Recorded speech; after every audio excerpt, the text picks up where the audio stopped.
Well, it's easy to see why the vision intervention worked. You see people like you succeeding, and it's easier to imagine the same thing happening to you, and it motivates you. This happened with my Turkish. I remember when I started learning Turkish, it was my second language, and I was constantly imagining myself to be like the Turkish people around me, and it kind of got very frustrating sometimes because I'd be studying for hours, and then I go and sit down and hang out with some Turkish friends, and everyone's speaking Turkish, and I don't understand a thing, even though I was so confident just half an hour earlier.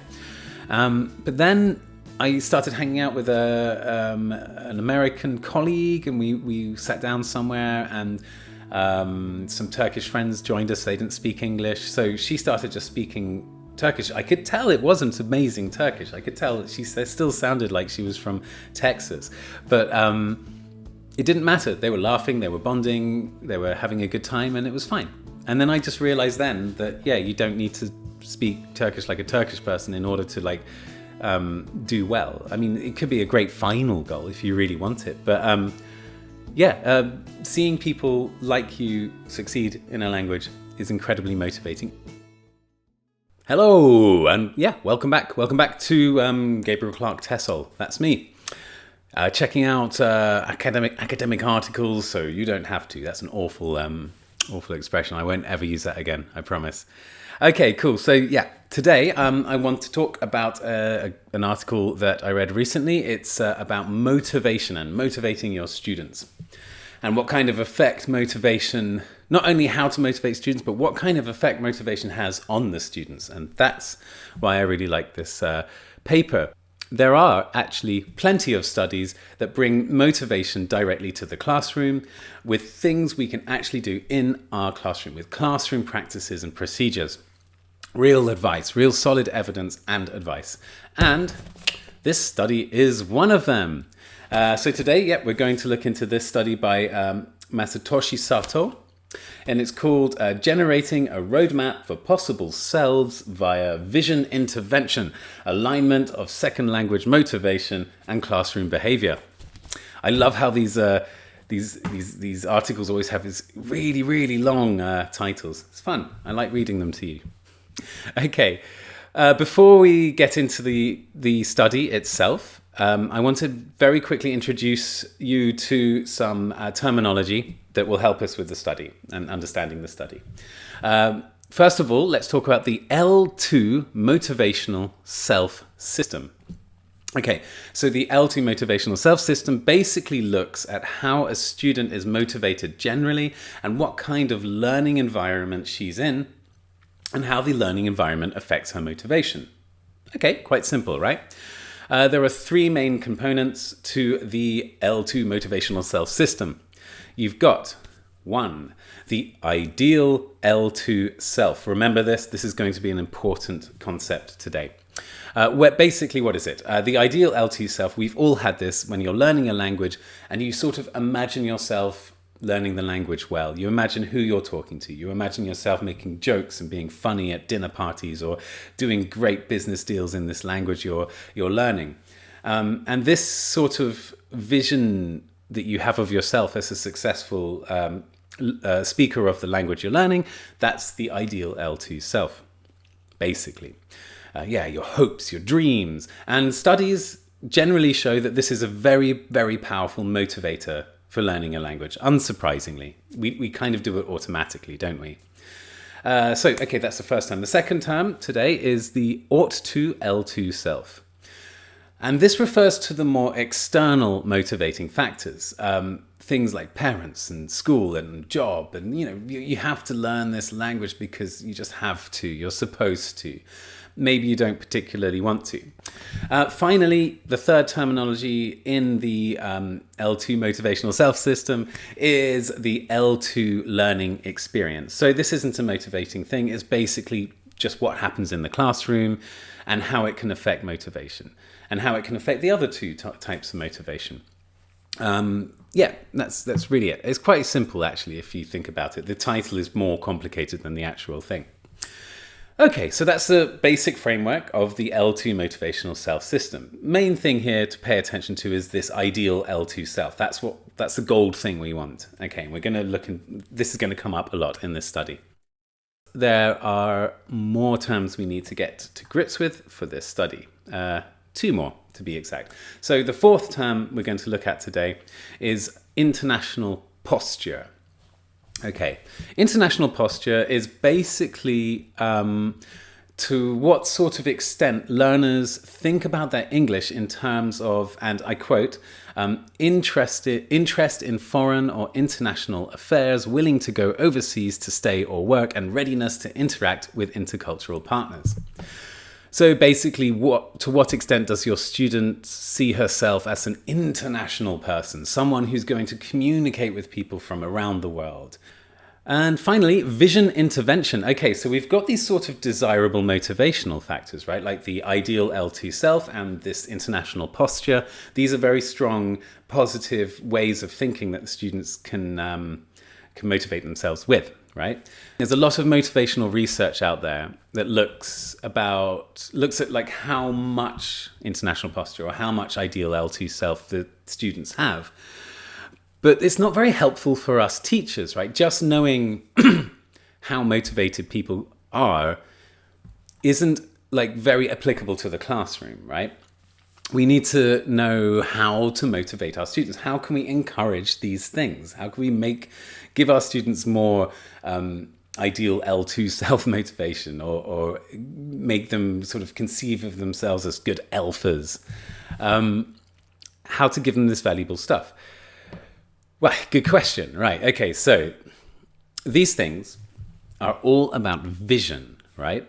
Giving the student the opportunity to visualize herself in these terms, giving her the ability to really sit down and consider it and encouraging her and just getting her into that mindset.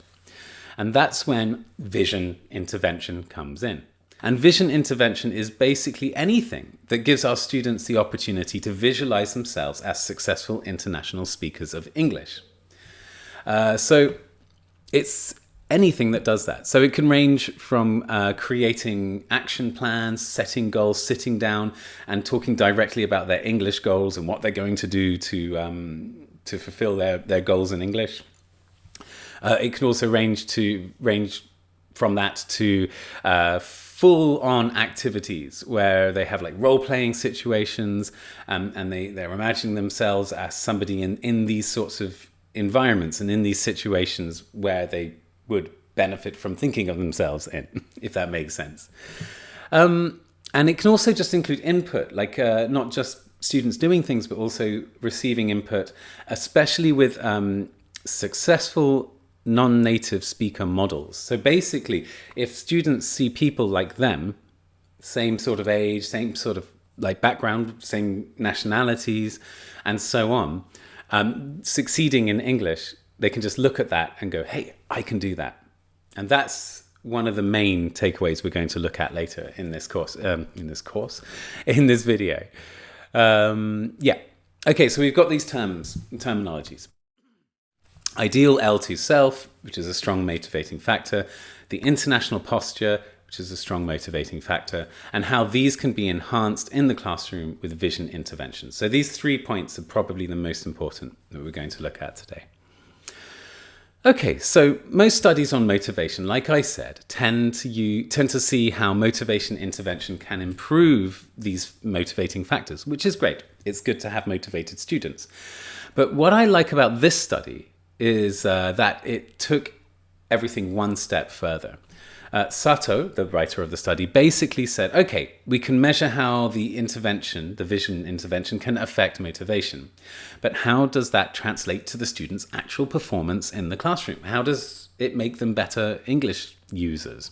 Does this motivation make them learn better? Does it help them achieve their goals? Important questions and things that become more relevant to teachers in the classroom. In other words, this study measures the participants' level of ideal L2 self and international posture with and without vision intervention activities. And it looked at their English performance in a series of tasks with and without the vision intervention. See what's happening here? So we see how motivated students are with their sort of ideal L2 self and their international posture.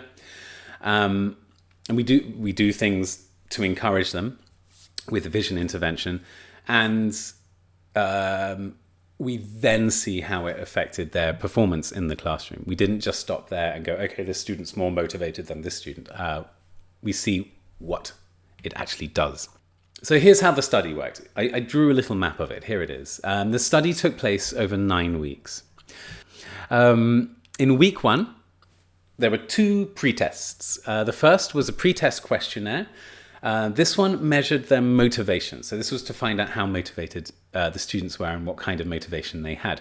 The second pre-test was designed to check out the participants' performance. This was actually quite involved and consisted of classroom activities, so almost like an actual class where they were being monitored. They were given a presentation of opportunities for business graduates in Chile, so some stuff that's relevant to their own context. And then there was a classroom discussion on the topic. It was all like 15 minutes. It was a short lesson, if you will. And the study measured the students' performance in terms of how many Spanish words and how many English words they used, and how many English turns and how many Spanish turns they took. So yeah, they're basically measuring it in terms of L1 and L2 use. Maybe not the best way of measuring a student's performance and how well they're learning, but this is just one study of many, and we're looking at this one today. I think it's quite good. It shows something, it reveals something. In weeks 2 to 7, the experimental group were given the vision intervention. Okay, so this is the bulk of the experiment, is the vision intervention. They actually called it the interaction vision intervention. Basically, the activities that made the students think about themselves as successful users of English, activities that encouraged them to think about themselves as ideal L2 users and international alphas, activities designed to promote stronger ideal L2 self-motivation and stronger international posture motivation, the 2 most effective forms of motivation that we're looking at. Yeah, so that was the bulk of the study. And finally, in week 8, they were given a post-test, and it mirrors the pre-test, basically. So they basically did the same sorts of tests again to check out their motivation levels and check out their performance in terms of how much English and Spanish they were using in the classroom. Cool. So you've got the pre-test, the bulk of the study, which is the vision intervention, which is kind of like classroom-like stuff, and then the post-test.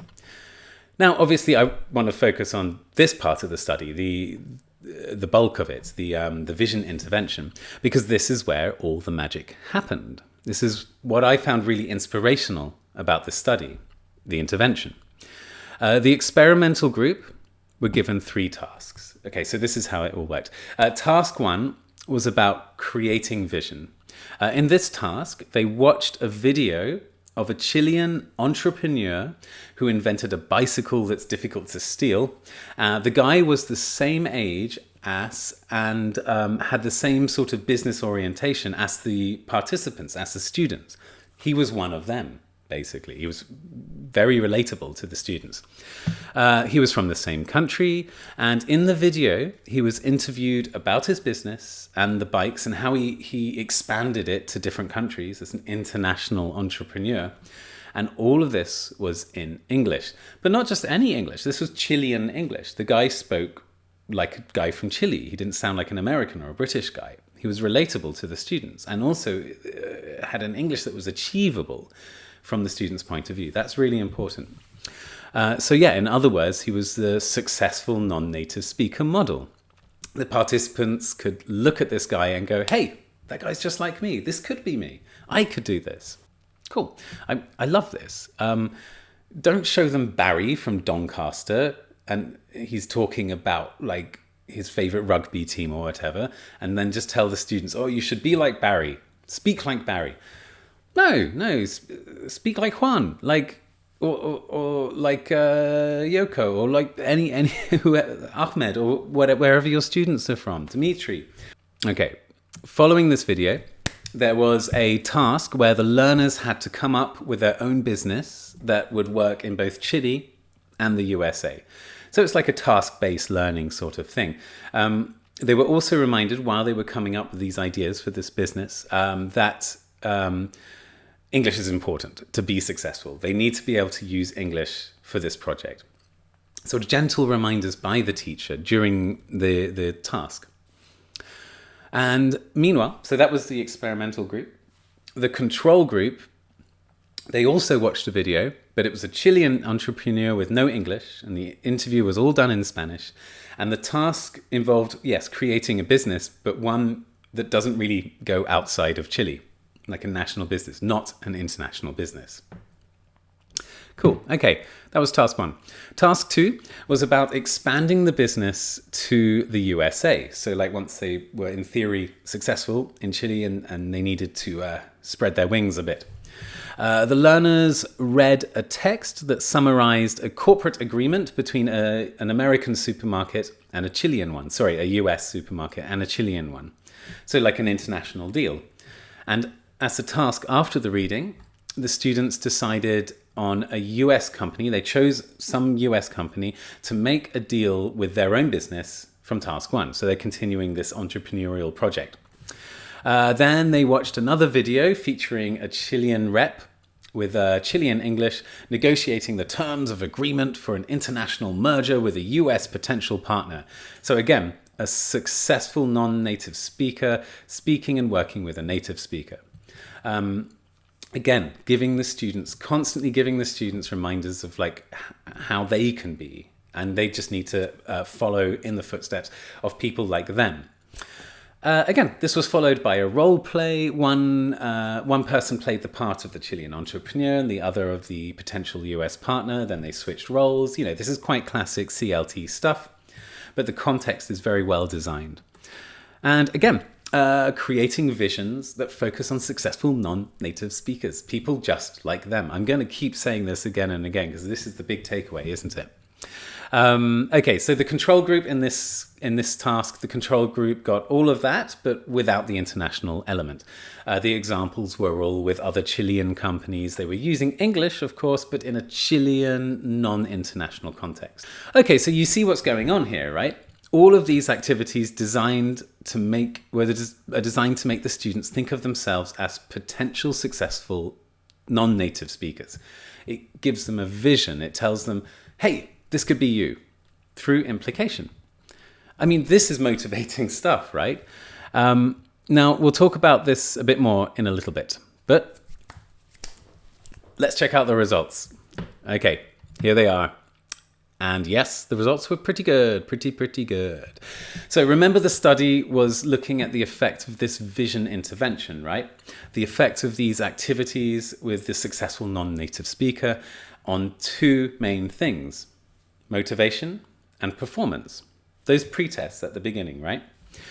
So with the post-tests, in terms of motivation, well, the intervention had a strong impact on the ideal L2 self, and a strong impact on international posture. So basically what they were, I guess, hoping. I guess you're not supposed to hope when you're doing a study, but you kind of do, right? You can see this is set up to confirm something, right? And it seems to have been confirmed. So the students felt more motivated in terms of seeing themselves as successful English speakers in an international context. In terms of behavior, so the other post-test, the intervention led to the students using more English words and fewer Spanish words than in the pretest, and generally speaking, almost twice as many English words than Spanish words. It also led to the students using about twice as many English turns as well than Spanish turns, which makes sense if the word count. So lots more English, lots more English spoken in the tasks in the post-test with the experimental group. And what about the control group? Well, the lack of intervention led to the control group actually decreasing their L2 self. Yep, like decreased. And it increased their ought to L2 self. Remember the ought to L2 self, it's the one that's based on like pressure from outside. It's not a very pleasant one and hasn't been shown to be amazing at motivating students. they felt a stronger obligation and less visions of themselves, fewer visions of themselves succeeding. And weirdly enough, the lack of intervention on the control group led to more Spanish used than the pretest and less English. So yeah, these entrepreneurial tasks in the classroom without an international context seems to have had a kind of detrimental effect, which is a bit weird. So let's tear this apart. So let's move on to the discussion. We'll look at things like why that happened in the discussion. So here's the discussion. Well, it's easy to see why the vision intervention worked. You see people like you succeeding, and it's easier to imagine the same thing happening to you, and it motivates you. This happened with my Turkish. I remember when I started learning Turkish, it was my second language, and I was constantly imagining myself to be like the Turkish people around me, and it kind of got very frustrating sometimes because I'd be studying for hours and then I go and sit down and hang out with some Turkish friends, and everyone's speaking Turkish and I don't understand a thing, even though I was so confident just half an hour earlier.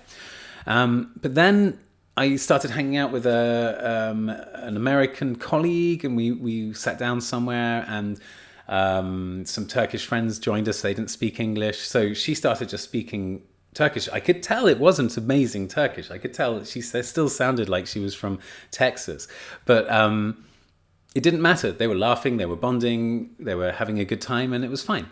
And then I just realized then that you don't need to speak Turkish like a Turkish person in order to do well. I mean, it could be a great final goal if you really want it, but seeing people like you succeed in a language is incredibly motivating and readjusts your expectations and your personal goals in a good way, in a manageable, achievable way. We can see why that was quite successful in this study, right? How did the 6 week of tasks affect the control group so negatively? They had lots of English input. Why was it so bad? I think the lack of vision in their tasks might have led them to be frustrated with the whole thing. This kind of shows that they have a stronger sense of obligation, which can probably be detrimental to learning. So also, I guess there's a word of warning here, be a bit careful here. We don't want to frustrate our students because it can be detrimental to their performance. I guess that's the takeaway from that bit. So, what does this all mean? What should we do? Well, I think it's clear. I think it's very clear. And here are my takeaways from all of this. 1, successful non-native speaker model. Show students people like them. The tasks in this study were aimed at Chilean business majors, but it could be about Swedish doctors, about Vietnamese tourists, Russian opticians, or something just more general, people from Madagascar who want to socialize internationally. You have to choose a successful speaker, a bit like them, with the same background, the same context. That's really important. The more the students are able to look at the person, look at someone speaking and communicating well, looking at a good model and go, hey, that's me. It'll do wonders for their motivation. Other takeaways, that was by far the most important one. I've been reiterating it throughout this video, so hopefully that's very clear. Keep it in their context and make it like them and give them a successful non-native speaker model. But also keep it bite-sized. It's important to break down the goals into smaller pieces and present learners with a goal that is attainable in the future.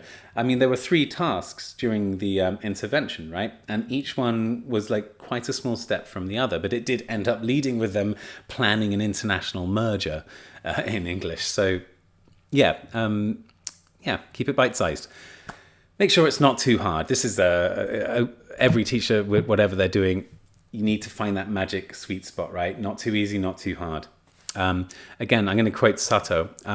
If the gap between the vision prompt and the student's current proficiency is too wide, they may not perceive the gap in a productive way, in which they start to work on narrowing it. So that's it, right? You present students with a challenge and a gap that they can narrow, and then they can see that they can narrow. If I was going to make a metaphor right now, I'd say, yeah, swimming across a river is quite easy. You can see the other side and you can see what it's like and you can imagine yourself there.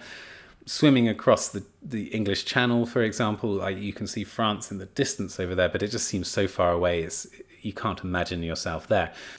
This study, I loved it so much because it did all of those things. And a couple of those things, like keeping the gap small and making sure they're focusing on a task, not the language. These are kind of things that we can take away for any sort of context, not just thinking about motivation. That was generating a roadmap for possible cells via a vision, intervention, alignment of second language motivation and classroom behavior. Catchy title by Masatoshi Sato, and it was fantastic. So yeah, again, thanks very much for watching. You can run away now, and it's YouTube. I'm supposed to say like and subscribe, so like and subscribe. But more importantly, just take this to your classroom.